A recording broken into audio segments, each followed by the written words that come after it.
តែខ្ជិលនៅពេលបានជួបប្រានាងតូចនឹងរកគំនិតដ៏ឆាកំរិល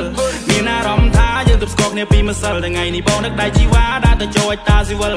គុំក្បែរនាងចម្រៀងមន់បាយខុនចងដៃភ្លេងខ្មែរប្រគំជូនពកគូស្នេហ៍ថ្មីចាំងទុំដឹងលឺញៀនមិនធ្វើសាស័យគេងចូលរោងជ័យបងស្មនដល់ថ្ងៃស្អែក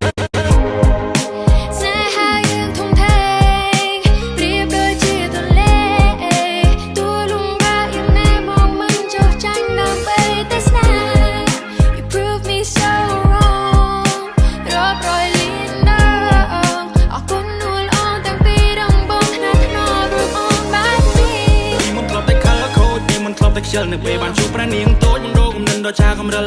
មានអារម្មណ៍ថាយើងទប់ស្គាល់គ្នាពីម្សិលថ្ងៃនេះបងនឹកដៃជីវ៉ាដើរទៅចូលតាស៊ីវិល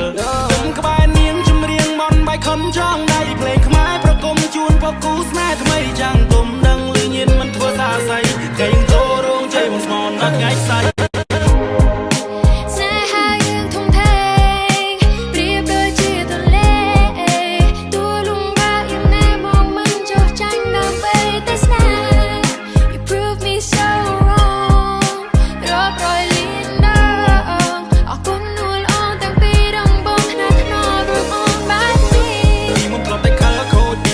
ខ្ជិលនៅពេលបានជួបប្រានាងតូចនឹងរកគំនិតដ៏ឆាកំរិល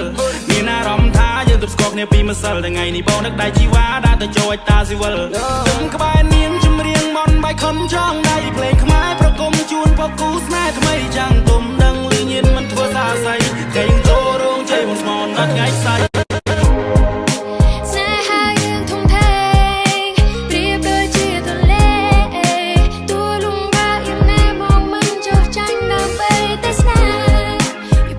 So